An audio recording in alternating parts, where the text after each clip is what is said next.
নমস্কাৰ সকলোকে ইকুইপাথ সায়েন্সৰ অন্য এটা ভিডিঅ'লৈ আশা কৰোঁ তোমালোকে সকলোৱে ভালে আছা গতিকে আমি আজি এই ভিডিঅ'টোত কিছুমান এক্সপ্লেইন হোৱাই ডিসকাস কৰিম অৰ্গেনিক কেমিষ্ট্ৰিৰ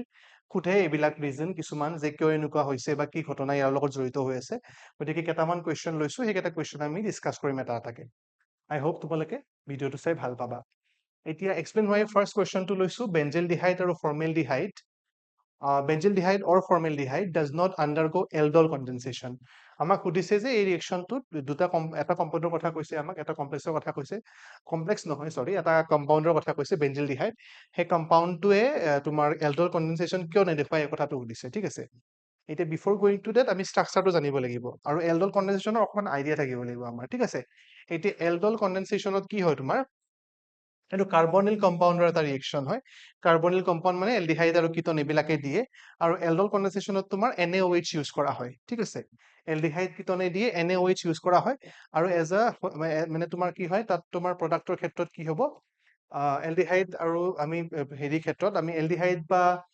কিটনৰ ক্ষেত্ৰত আমি 2 মল তেনেকুৱাকে ল'বলগীয়া হয় এটা মানে তোমাৰ কনডেন্স প্ৰডাক্ট আহে সেইকাৰণে তাৰ নামটো হৈছে এল্ডল কনডেনসেচন ঠিক আছে সো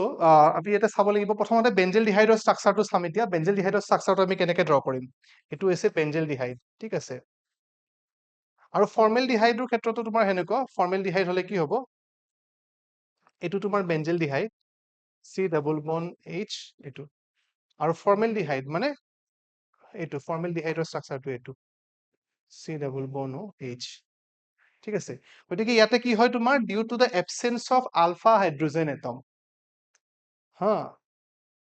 কি হ'ব due to the absence of alpha hydrogen atom আৰু এল্ডল কনডেনসেচনৰ এটা এইটো ক্ৰাইটেৰিয়া হয় আলফা হাইড্ৰোজেন এটম থাকিব লাগিব এইটো হৈছে তোমাৰ ফাংচনেল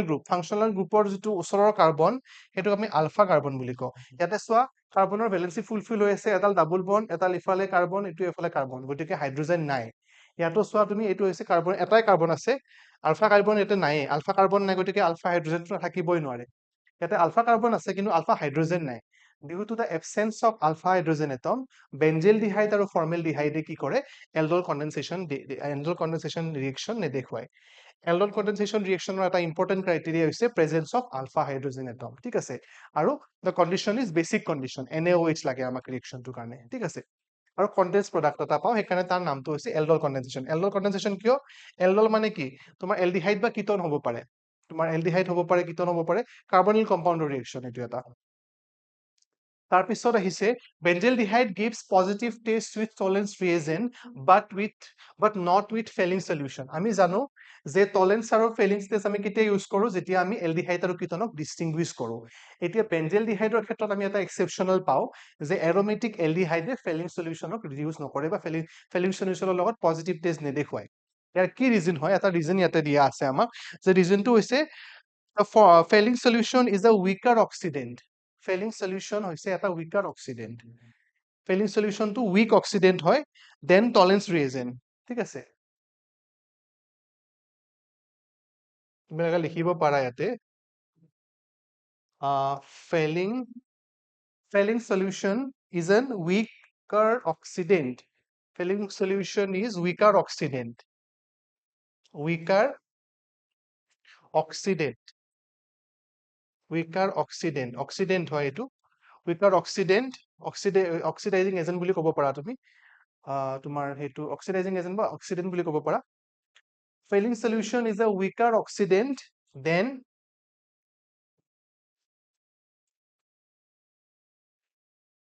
Tollens reagent সেইকাৰণে এইটো এটা region Tollens reagent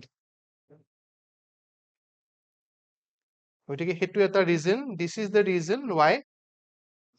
it do not give positive taste with Fehling solution but with the Tollens reagent ইয়াতকে weaker oxidant হয় সেইকাৰণে গতিকে এইটো তোমালোকে চাই ল'ব পাৰা তোমাৰ এটা বেলেগ এইটো এটা কোৱেশ্চন যে Fehling solution is a weaker oxidant হোৱাৰ কাৰণে কি হ'ব তোমাৰ as compared to Tollens reagent সেইকাৰণে কি কৰে এই পজিটিভ টেষ্ট দেখুৱাই Tollensৰ ক্ষেত্ৰত কিন্তু নিগেটিভ টেষ্ট দেখুৱাই কি হয় তোমাৰ বেঞ্জেলডিহাইডৰ ক্ষেত্ৰত বেঞ্জেলডিহাইডে Fehling solutionক ৰিডিউস নকৰে তাৰমানে Tollens reagentক কিন্তু কি পজিটিভ টেষ্টে দেখুৱায় তাৰ পিছত আৰু এটা লৈছো formic acid acts as a reducing agent formic এচিডৰ ষ্ট্ৰাকচাৰ কি মিথানয়িক এচিড বুলিও ক'ব পাৰা তুমি এইটো হৈছে ফৰ্মিক এচিড এতিয়া ফৰ্মিক এচিডে ৰিডিউসিং এজেন্ট হিচাপে কাম কৰে বুলি আমাক কৈছে ইয়াৰ ৰিজনটো এক্সপ্লেইন কৰিব দিছে এটা পসিবল ৰিজন আমি এক্সপ্লেইন কৰিব পাৰো যেতিয়া আমি ফৰ্মিক এচিডক হিট কৰিম ফৰ্মিক এচিডক যেতিয়া আমি হিট কৰিম সি কাৰ্বন ডাই অক্সাইড আৰু H2 ৰিলিজ কৰে CO আৰু H2 ৰিলিজ CO2 আৰু H2 ৰিলিজ কৰে ঠিক আছে কাৰ্বন ডাই অক্সাইড আৰু H2 ৰিলিজ কৰে আৰু যি H2 ৰিলিজ কৰে সেই হাইড্ৰোজেনটোৱে ৰিডিউসিং এজেন্ট হিচাপে কাম কৰে hydrogen produce act as a reducing agent